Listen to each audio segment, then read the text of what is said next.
দ্বিতীয় পাঠ ঈদুল ফিতরের মুস্তাহাব, ঈদুল আজহার বিধান ও ঈদের নামাজ পড়ার পদ্ধতি নিয়ে আলোচনা। ঈদুল ফিতরের মুস্তাহাবসমূহ। নিম্নোক্ত বিষয়সমূহ ঈদুল ফিতরের দিন আদায় করা মুস্তাহাব। ১. খুব সকালে ঘুম থেকে জাগ্রত হওয়া। ২.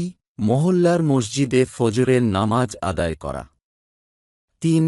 মিসওয়াক করা অর্থাৎ ব্রাশ করা বা দাঁত মাজা। ৪. গোসল করা অর্থাৎ পবিত্র হওয়া। ৫. নিজের উত্তম পোশাক পরিধান করা। ৬. সুগন্ধি অর্থাৎ আতর বা এই জাতীয় জিনিস ব্যবহার করা। ৭. ঈদগাহে যাওয়ার পূর্বে কিছু খাওয়া। ৮. ঈদগাহে যাওয়ার পূর্বে ওয়াজিব হলে সাদকাতুল ফিতর আদায় করা। ৯. সাধ্য অনুযায়ী বেশি বেশি দান সাদকা করা। ১০. আনন্দ ও উৎফুল্লতা প্রকাশ করা। ১১. নিম্নস্বরে তাকবীর বলতে বলতে সকাল সকাল পায়ে হেঁটে ঈদগাহে যাওয়া। ঈদগাহে পৌঁছলে তাকবীর বলা বন্ধ করবেন। ১২. ঈদগাহ হতে ভিন্ন পথে বাড়ি ফেরা। ২. ঈদের নামাজের পূর্বে ঘরে নফল নামাজ পড়া মাকরুহ। একইভাবে ঈদগাহে নামাজের পূর্বে নফল নামাজ পড়া মাকরুহ। ঈদগাহে নামাজের পর নফল নামাজ পড়া মাকরুহ, তবে ঘরে নামাজের পর পড়া মাকরুহ নয়। ঈদুল আজহার বিধানাবলী। ঈদুল আজহার বিধানাবলী ঈদুল ফিতরের মতো ও ঈদুল আজহার নামাজ ঈদুল ফিতরের নামাজের মতো, তবে ঈদুল আজহার দিনে নামাজের পূর্বে খাওয়া যাবে না ও ঈদগাহে যাওয়ার পথে উঁচু আওয়াজে তাকবীর বলবেন। আর ঈদুল আজহার খুতবায় কুরবানি ও তাকবীরে তাশরিকের অর্থাৎ ৯ জিলহাজ ফজর থেকে ১৩ জিলহাজ আসর পর্যন্ত প্রতি ফরজ নামাজের পর উঁচু আওয়াজে তাকবীর বলার বিধানাবলী শিক্ষা দেওয়া।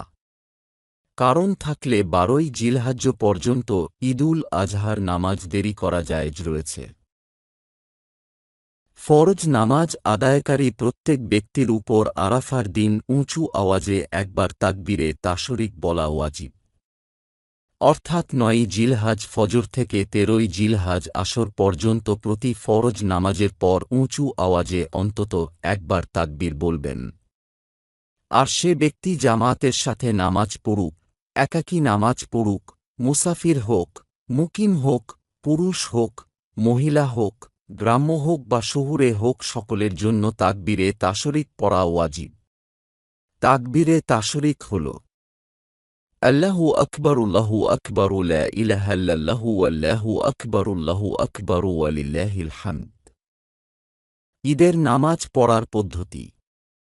কেউ ঈদের নামাজ পড়ার ইচ্ছা করলে ইমামের সাথে ঈদের নামাজ পড়া ও ইমামের অনুসরণের নিয়ত করে দাঁড়াবেন। তারপর তাকবীরে তাহরিমা বলবেন, অতঃপর সানা পড়বেন ও এরপর ইমামের সাথে ৬ বার তাকবীর বলবেন। প্রতিবার তাকবীর ২ হাত ২ কান বরাবর উত্তোলন করবেন।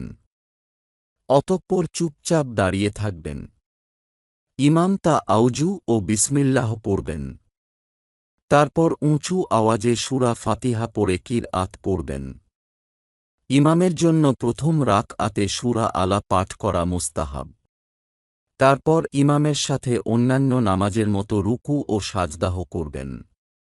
তারপর তাকবীর বলে ইমামের সাথে দ্বিতীয় রাকআতের জন্য দাঁড়িয়ে চুপ করে থাকবেন। ইমাম বিসমিল্লাহ পড়বেন। অতঃপর উঁচু আওয়াজে সূরা ফাতিহা পড়ে কিরআত পাঠ করবেন। ইমামের জন্য দ্বিতীয় রাকআতে সূরা গাশিয়াহ পড়া মুস্তাহাব। ইমাম কিরআত হতে অবসর হলে তাকবীর বলবেন। মুক্তাদি তার সাথে ৬ বার তাকবীর বলবেন ও প্রতিবার ২ হাত ২ কান বরাবর উত্তোলন করবেন। অতঃপর ইমামের সাথে অন্যান্য নামাজের মতো রুকু ও সাজদাহ করবেন।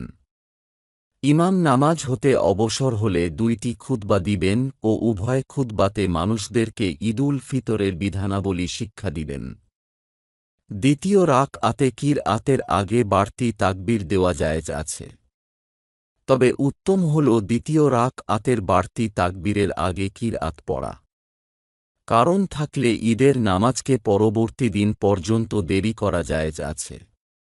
কারো ইমামের সাথে ঈদের নামাজ ছুটে গেলে কাজা করা যাবে না।